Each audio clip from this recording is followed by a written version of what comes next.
Sanibonani bazalwane, siyanamukela enkonzweni yanamhlanje. Siyathemba nizobusiseka, asidumise uNkulunkulu ndawonye.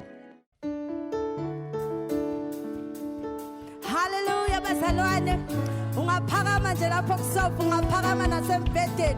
Sishaye nje kuseni, sithi ukudumisa uNkulunkulu. Hallelujah. Sikhonza uNkulunkulu wezimanga. Hallelujah. Jesus. Hallelujah.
Sanibonani, sinesonto elimangalisayo phambi kwethu namhlanje. Nakhu odinga ukukwazi. Siyakhuleka zonke izinsuku ngo6 ntambama ku Facebook na ku Instagram live. Uma ufisa uku-attenda inkonzo ngesonto elizayo, ungakhohlwa ukuregister ngokuthumela i-SMS noma i-WhatsApp kule number ethi 071 630 4488. 071 630 4488. Ubhale igama lakho nokuthi yiphi inkonzo ofisa uku-attenda noma inkonzo yango-9 ekseni noma inkonzo yango-11:30 emini. Iminikelo neyishumi singayifaka kwi-account yebandla. Account yebandla izovela escreenini kulabo ababukele kodwa futhi nayi sizoyisho. Ibank lethu uAbsa, i-account number ithi 405-750-9964.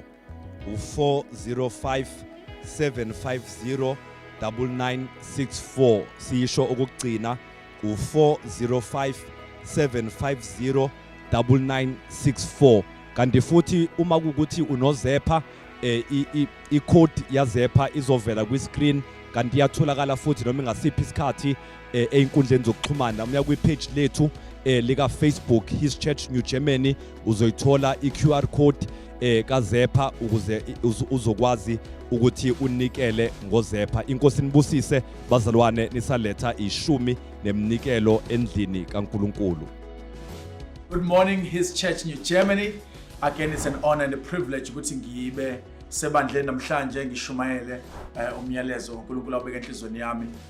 Ngaphambi kokuba ngikhuluma izinto eziningi, ngiyathanda ukuqala ngokukhuleka and then sobe sesibheka ukuthi uthini umyalezo uNkulunkulu awubeka enhlizweni yami namhlanje.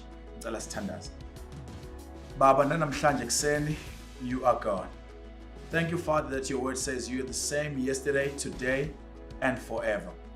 So Baba, siyathandaza ukuthi wonke umuntu ozozwa izwi lakho namhlanje kuvuka ukukholwa enhlizweni yakhe. Ngiyathandaza ngegama lika Jesu Christ waseNazaretha ukuthi wonke umuntu ozofinyelela izwi lakho kuyena namhlanje ayizwele ukuthi wena usenguNkulunkulu ogcwele uthando nomusa. So Father, we give you glory, we give you praise. I pray Baba, your anointing over me njengamanje as I bring your word. In Jesus' name, amen. Amen. Amen. It is really good to be here today. Ngizoshumayela umyalezo kaNkulunkulu and ngiyathanda ukuthi ngiqale ngokuhonorisha ama-leader ase His Church New Germany. Ngiwabonge kakhulu ngokunginikeza ithuba lokuthi ngilethe izwi kaNkulunkulu. Ngiyabonga kakhulu Pastor Mondli Miyeza no Pastor Tobani Miyeza. Thank you kakhulu ukuthi ningivumele ngizoshumayela. Ngiyambonga uJesu ukuthi nabangani bami. Ngiyambonga kakhulu uNkulunkulu ngalokho. Kade ngicabanga nje ngiza ngala endleleni and praying ngicabanga ukuthi Nkosi yami baningi kakhulu abantu ebengabacela ukuthi bazoshumayela namhlanje kodwa nakhetha ukucela ubest of the best. so ke siyabonga kakhulu ngalokho, ngiyishola ngiyona ubest of the best, but I'm excited kakhulu ukuthi ngilethe izwi kaNkulunkulu namhlanje. Ngiyayithoba and ngiyabonga. It's important for me to give honor where honor is due. So thank you very much. So i-message yanamhlanje uNkulunkulu ayibeka enhlizweni yami ade ngicabanga ngitype ngilungiselela inhliziyo yami ngilungiselela ukushumayela namhlanje. Ngizwe enhlizweni yami kubekeka ukuthi it's time to face your fears. It's time to face your fears. The title of my message today is It is time to face your fears. Ngizokhuluma nje ngokwesaba ngoba ngicabanga ukuthi into esibhekene nayo, ngicabanga ukuthi izwe libhekene nayo, umhlaba wonke ubhekene nayo, abantu esibaziyo aba strong enkosini, abantu esibaziyo sibahlonipha, sibabukela phezulu, isikhathi lesi la khona beface khona noma bebhekene nokwesaba. Angiqale kanje nake, ukusaba kuyinto ekhona, that is reality. Kukhona ukwesaba into ekhona, kodwa siyabonga ukwazi ukuthi sikhonza uNkulunkulu osinikeza amandla okunqoba nokudlula ekwesabeni. Njengamanje siphila kwisikhathi la khona, ngiyalinganisa nje kunalesifo lesi esibhubhisayo umhlaba wonke, coronavirus. Baningi abasabayo, baningi abasabela imindeni yabo, baningi abasabela ifuture yabo. Kanti ngicabanga nje ukuthi abantu abaningi banalento ebizwa ukuthi fear of unknown. Akazi ukuthi ikusasa limphatheleni. And into yangempela leyo, if thina bafundisi noma thina abantu abanethuba lokuletha umyalezo kaNkulunkulu kubantu sizoshumayela ukuthi engathi into engekho leyo, senza abantu bahlale ekwesabeni. Ngoba uma siza sigcwele ifaith noma siza sigcwele ukuthi hayi into engekho leyo, noma wena you are weak, ubuthaka, why ucela ukwesaba, then si-injector noma sibanikeza abantu into engaphelele, ngoba ukusaba kona kukhona. kukhona it's reality nje izinto esibhekene nazo ngiyalinganisa nje ngiyathemba abanye benekhaya noma ngiyacabanga ukuthi abanye bethe ekhaya mhlawumbe banalo lento ye fear of future ngenxa ukuthi abantwana bethu esibakhulisayo sebagqugquzela ukuthi kubalekile funda ube nazo zonke lezi zinto ezinjalo kodwa masithi siyabheka emumva even in our churches sithi siyabheka khona abantu abahleli mhlawumbe nama degrees wabo abasebenzi hayi ngoba kukhona into wrong abayenzile benze konke oku right bayakholwa bayamlandela uNkulunkulu bafundile banayo yonke into kodwa kunalento ukuthi ifear yokungazi ukuthi future ngiphatheleni fear of future so ngizokhuluma ngokwesaba namhlanje ngifuna sik-address sikubheke emehlweni ngoba ngizwile enhlizweni yami uNkulunkulu ebeka ukuthi Bheki it is time you face your fear sekuyisikhathi sokuthi ubhekane ngqo nokwesaba okukhona so ngiyazi ukuthi lento esikhuluma ngayo fear nokusaba ukuthi kungenzeka kube baningi abantu abadila nama fears ahlukahlukene empilweni yabo njengoba ngathi ukuchaza kancane abanye babhekene njengamanje umhlaba wonke futhi mengicabangisisa kahle ubhekene nefear ukuthi abantu abadala baseduzene kwami bazosurvive yini yabo mangiyithola mina lesifo lesi abantu abaseduzene kwami bazosithola kuzoba njani empilweni ifear ukuthi Nkosi ngizophila ngikhuluma nabantu abadala ekhaya abahleli kona lokho kwesaba mhlawumbe thina njengabantu abasebasha noma abantu abangakafiki kwi-age yokuba yokukhula mhlawumbe as understand kahle hle ukuthi ogogo nomkhulu bethu emakhaya abanye babo bahlele kwesabeni ukuthi Nkosi mangase ngithole lento le ingithole ingibambe mhlawumbe ngidlule emhlabeni bazosala benjani abazukulu bazosala benjani abantu engibabheke emuva ngoba kukhona abantu abaphila ngokuthi ogogo babo nomkhulu emakhaya ibona ababheke impilo zabo so it's a real fear that people are facing right now and asikwazi ukubuka eceleni asikwazi ukubheka emuva noma si pretend sifake ikhanda enhlabathini engathi into engekho no ikhona ifear kodwa zikhona indlela uNkulunkulu asitshele ngazo ezweni lakhe esoyibheka manje ukuthi how do we deal with the fear. How do you deal with that? Baningi sengikhulume nabo. I've been talking to a lot of people about the fear ukuthi am I going to lose my job? Baningi abantu engibamentorishayo, baningi abantu abasebandleni, baningi abantu there are friends of mine abasabayo. Bahlele kwesabeni Nkosi uzongiphelela nomsebenzi. Baningi asubaphelelile. Ifear ukuthi sizophila kanjani? Impilo isazophinda ifane naqala njengoba sibhekene nasimo esibhekene naso. It's time we face our fear. It's time we face our fear. I'm here in his church New Germany ngila ukuzokureminder ngobuhle bukaNkulunkulu wethu. Yabona uNkulunkulu muhle whether things are going good or things noma zingahambi kahle. Muhle uJesu. Yabona ngoba I'm so grateful ukuthi namhlanje ngizokhuluma ngikhulume ngifake isizulu esiningi kule ntshumayelo namhlanje ngoba ngizokukhumbuza izinto abanye benasebeyikhohliwe kukhona ngisho imhlabelelo namavesi akudala esasiwakhothelwa omkhulu nobaba bethu bethi asiqine enkosini qinani enkosini nasemandleni ngizokhuluma mina ngokuthi ngizokureminder his church New Germany ukuthi kwi-fear obhekene nayo ayikukhona uNkulunkulu osezulwini muhle uthembekile uNkulunkulu uma yonke into kufika la ijika khona uma yonke into uma ngabe yonke into iphela sinethemba elikuJesu Christ inkosi yethu onamandla nongashintshi nongajiki so ke sengiwabalile ama-fear engicabanga ukuthi ayasithinta kakhulu fear of the unknown fear of future fear of getting sick fear of losing my job fear of dying fear of all these things that are happening around us ngizosikhumbuza his church New Germany ukuthi kukhona uNkulunkulu wethu onamandla nohlezi ngaphezulu khona iculo lakudala lalithi umi ngaphezulu ungumhlobo wethu uJesu umi ngaphezulu ngizosikhumbuza nje ukuthi we serve an incredible God we serve an amazing we serve a loving God okwaziyo ukushintsha lize lithi iBhayibheli asikangeni kuma scripture engizokhuluma ngawo ukuthi silwa kanjani siyibuka kanjani ifear emehlweni sidile nayo ngoba khona abanye bethu okuzofanele bayiface ifear beshake beqhaqhazela we face if you mina ngeke I will live I will not die I will live I will not die and speak with fear obhekene nayo ngoba sikhonza uNkulunkulu namandla okwenza konke lokho bengifuna nje ukutshela into engibhale phansi kade ngiprepare ukuthi ngifuna ukureminder his church New Germany ukuthi you are in good hands you are in safe hands. Ngoba wazana no Jesu Christ inkosi yamakhosi. You are in good hands. His church in Germany. We serve an amazing God. We serve. Yabona ngifuna ukutshela ukuthi qina thatha isibindi.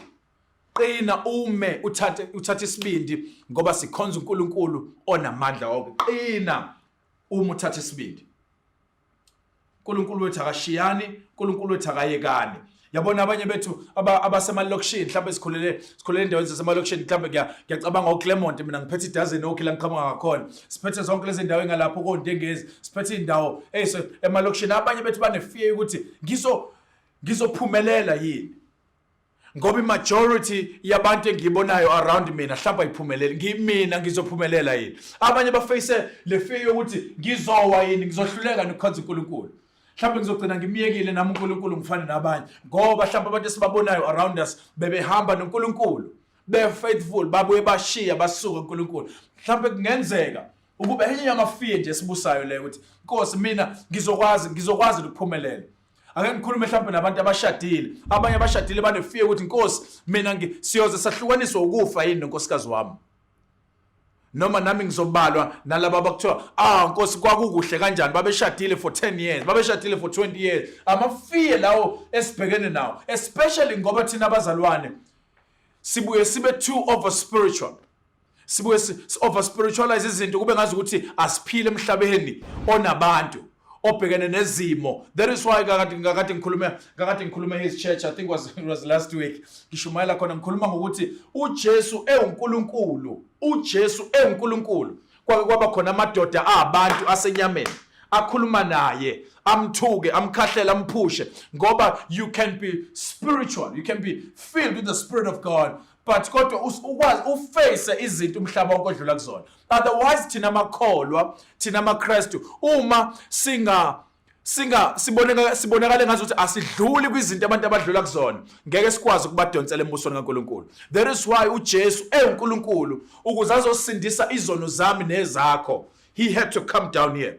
Athwale abe inyama, akwazi ukuthi kunjani ukulamba ngoba kube wayezongitshela ngoku mengithandaza ukuthi Jesu ngilambile esezulwini. Wayengeke mhlawumbe kwakungeke kuhlangane kahle uthi angiphendule kanjani ngoba akakwazi ukulamba. So khona izinto nathi bazalwane esizodlula kuzona kodwa kuze kubonakaliswe amandla kaNkulunkulu, kuze kuvele uJesu wethu, kuze sibe netestimony ephathekayo ukuthi nami ngadlula kona, nami ngakubona ukuthi nami kwangenzekela ukuthi, kodwa praise be to God, praise be to Jesus Christ. Uyena osithwala njalo, ohamba nathi njalo, ongasiyeki. So ke it's time we face our fears.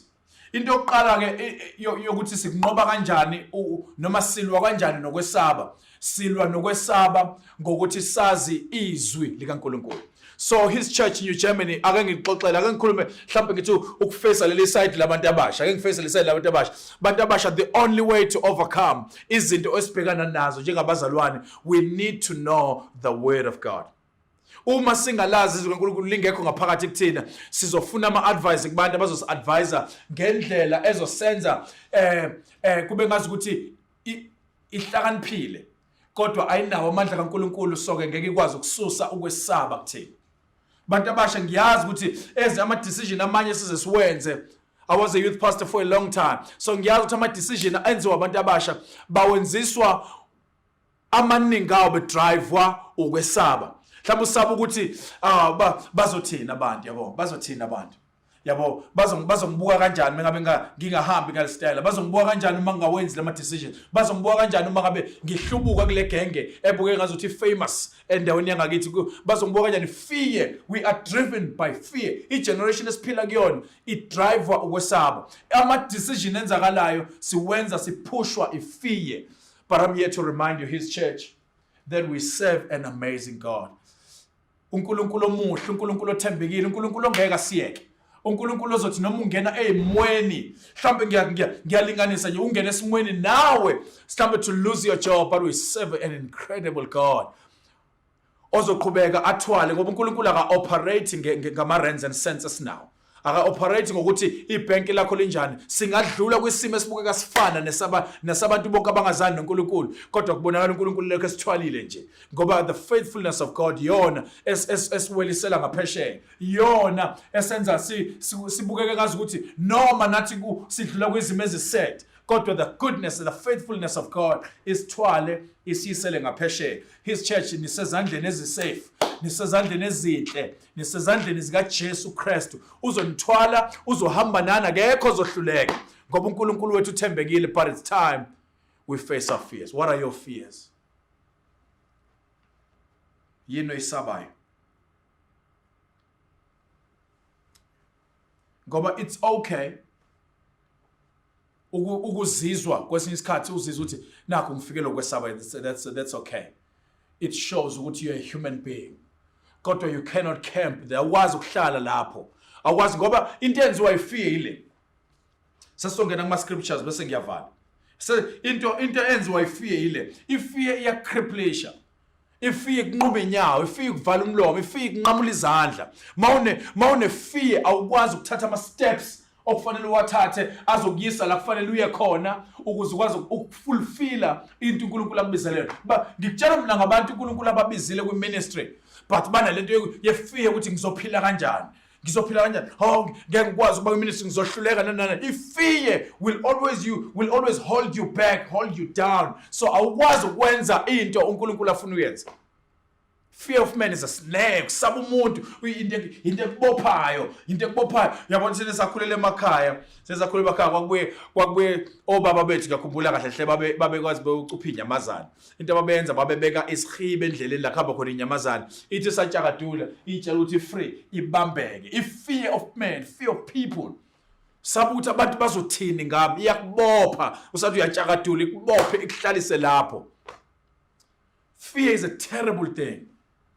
Fear yimbi ngoba abantu mesine fear sikwazi ukwenza ngokugcwele umsebenzi kaNkulunkulu. So how do we deal with fear? Title of my message today is time you face your fears. Because God has a plan for your life. God has a plan for your life. Kuona wonke umuntu ongibuka njengamanje screening, let me tell you this.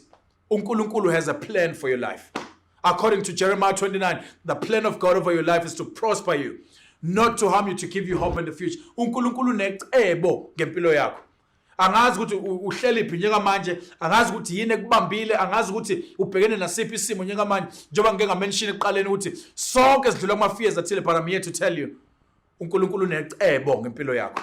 And icebo likaNkulunkulu ilona elizophumelela ukudlula into odlula kuyona njengamanje.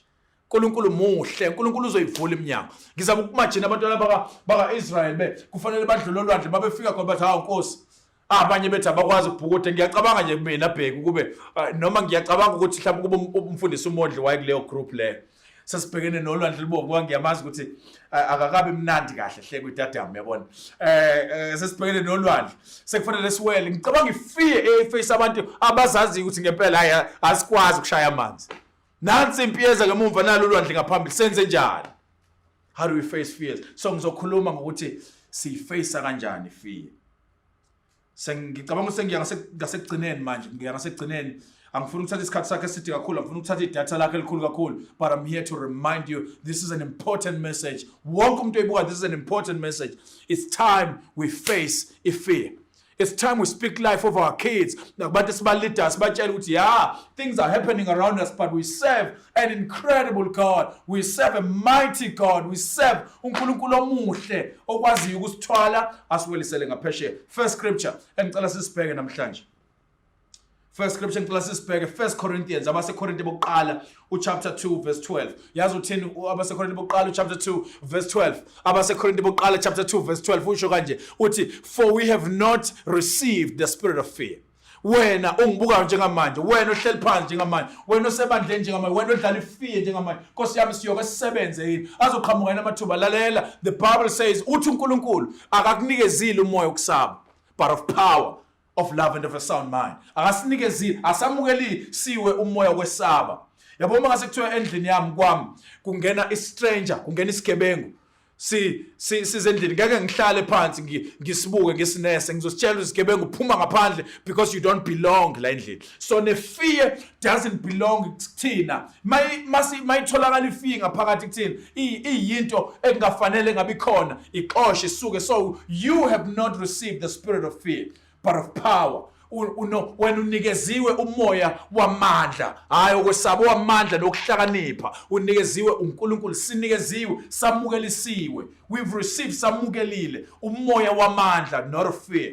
You have not received the spirit of fear. You and I asamukelisiwe umoya wokwesaba but of power, of love and of a sound mind. Taka baba asamukelisiwe umoya wokwesaba. Ngicela sibheke iscripture sesibili.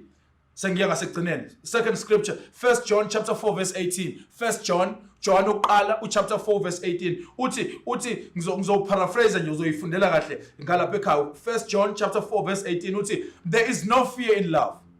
There's no fear in love. But perfect love casts out all fear. Ngamanye amazwi ekuthandeni akukho kwesaba. Uthando luphelele liyaxosha ukwesaba. So let me encourage all the young people. Let me encourage bonke abantu abadala. Let me encourage umndeni othi mina I've lost a job. Sewuphelile umsebenzi. Inkosi ngizoqhubeka kanjani ama rent ngizokhokha kanjani? Izinto izohamba kanjani? Ngicela ukutshela lokho perfect love cast out all fear. Fix your eyes on Jesus. Mbheke uJesu amehlaka wahlale kuye mbheke.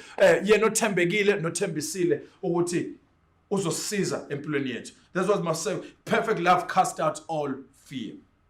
There is no fear in love. Third scripture ngicela sisibheke scripture sesithathu engifuna sisibheke iles Philippians chapter 4 verse 6. Philippians chapter 4 verse 6. Uthi do not be anxious about anything. Do not be anxious. Ungasabi ngalutho. Philippians 4 verse 6. Ungasabi ngalutho. Kodwa kukona konke kuzona zonke izimo ngokuthandaza nangokunxosa nangokubonga. Yenza izicelo zakho zaziwe uNkulunkulu. Ungabusasatshiswa ilutho. So my encouragement to church, my encouragement to his church New Germany is this. Ekwesabeni konke enza izicelo zakho zaziwe uNkulunkulu. Thandaza. Siyamazisa uNkulunkulu ikhona ngempela ifear kodwa siyathandaza siyaqhubeka siyaphambili. Tell God kwesaba kwakho uNkulunkulu I'm scared ukuthi family yami izosurvive inkosi ngiyasaba ukuthi ibandla lizoma inkosi ngiyasaba ukuthi tell God in everything noma yini odluleke na tell God ukuthi kwenzakalani empilweni yakho. Fourth scripture SS4 scripture ngifuna sisibheke lesi Psalm chapter 56 verse 3 Amahubo chapter 56 verse 3 uthi athi Amahubo 56 verse 3 uma ngesaba when I'm afraid I put my trust in God. When I'm afraid, I put my trust in God. Uma ngisaba ngilibeka ithemba lami kuNkulunkulu. Beka ithemba lakho kuNkulunkulu. Isikhathi lesi la khona abantu abasikhanselishayo nezinto ezinjalo siyabadinga yes and we're grateful to God ngalabo bantu kodwa kufanele sibe abantu ababeka ithemba labo kuNkulunkulu. That's why iBhayibheli lithi blessed is the man who trusts in God.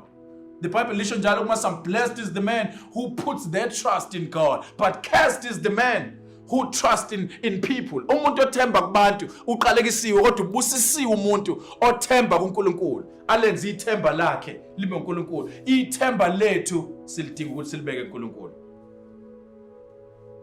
Psalm chapter 34, Amahubo chapter 34 verse 4 uthi I sought the Lord and he answered. Ngamfuna uNkulunkulu waphendula. He delivered me from all my fears. Kulesi sikhathi esinjengalesi, I believe ukuthi uNkulunkulu sinikeza nethuba lokuthi sifune uNkulunkulu. Sifune uNkulunkulu. Sengiyavala. Psalm 23 verse 4 even though I walk through the valley of the shadow of death, I will fear no evil. Even though I walk through the valley of the shadow of death. Noma ngabe uyezwa ukuthi Nkosi nakho kwesaba nami kuyihlasela impilo yami I will fear no evil. Ngobani? Asisabi ngoba asikusaba okubi ngobani? Asimsabi omubi ngobani? Lithi iBhayibheli for you are with me. Oh my God, we serve uNkulunkulu nathi. We serve uNkulunkulu ohamba nathi. We serve uNkulunkulu osithwalayo ahambe nathi. His church New Germany sikhonza uNkulunkulu onathi. For you are with me. Your rod and your staff, they comfort me. You prepare a table before me in the presence of my enemies. Tell the enemy that. ukuthi yeah ngiyakuzwa ukuthi ungihlasela ngokwesaba. Tell the enemy ngiyakuzwa ukuthi ungihlasela ngokwesaba, but we serve an incredible God osithwalayo, onathi, ongahluleki. Last scripture, Psalm 118 verse 6, the Lord is with me.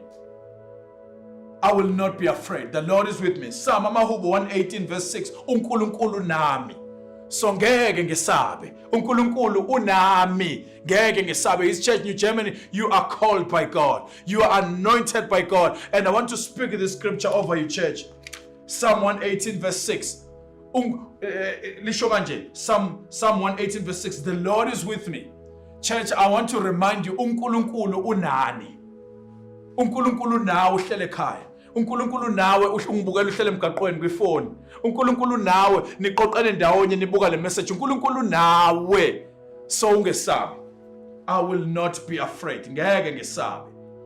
The message I wanted to bring to you today, the message I felt uNkulunkulu ethi angilethe at his church in New Germany. It's time we face your fears. Time to face your fears. It's time ubhekane ngqo nokwesaba. uNkulunkulu ngakuwe mkhulu, uNkulunkulu ngakuwe namandla, uNkulunkulu ngakuwe akahluleki. Siyambonga uJesu omanathi nasekwesabeni. Ngisacela ukuthandaza. Just going to pray 2 prayers. Ngifuna ukuthandaza nabantu abasemakhaya abathi mfundisi, abathi Bheki, abathi yes waze wakumenshina noma uNkulunkulu wazi wayi-highlight izinto ngempela ezidlula kuzona. Asikwazi ukukhuluma ngazo ngoba kufanele si-appearishe si-strong all the time. Ngicela ukuthandaza nabo. Father, in Jesus' name, kunabantu emakhaya right now that are facing ukwesaba okumangalisayo. Siyabonga Baba ngezwi lakho eliningi silibhekile namhlanje, but ngiyakubonga Baba ngamaHubo 118 verse 6, uNkulunkulu nami. The Lord is with me, I will not be afraid. The Lord is with me, I will not be afraid. I speak that over church. I speak that over every single young person watching me. I speak that word, Baba. Kona wonke umuntu omdala osekhaya, oxakanisekile, othukile kulesi sikhathi esiphila kusona. The Lord is with you. Do not be afraid. Omunye umthandazo ngifuna ukukhuleka nomfishane, ngifuna ukuthandaza nabantu abathi anginayisho ukuthi ngimiphi noNkulunkulu. That is very, very important. Kubalekile ukuthi ube ne relationship noNkulunkulu. Mangabe usindisiwe wazana noJesu uyazi ukuthi usindisiwe. Mangabe usindisiwe uyazi angisindisiwe. You need to be saved. You need to get right with God. Time is short. We don't have much time. So enze a decision nje namhlanje and say, I choose Jesus today.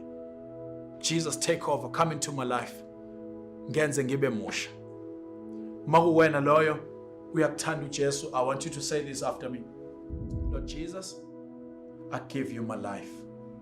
I'm sorry ukuzama ukuyiphathela lempilo ngawa amandla. Ngiyacela ukuthi ungene kimi, ungenze ngisindiswe. Ngiyawamukela umoya ongcwele. Ngihole in Jesus' name. Amen. Again, ngifuna ukubonga kakhulu leadership yase His Church New Germany. Thank you so much Pastor Mondli and Pastor Tobani Mieza.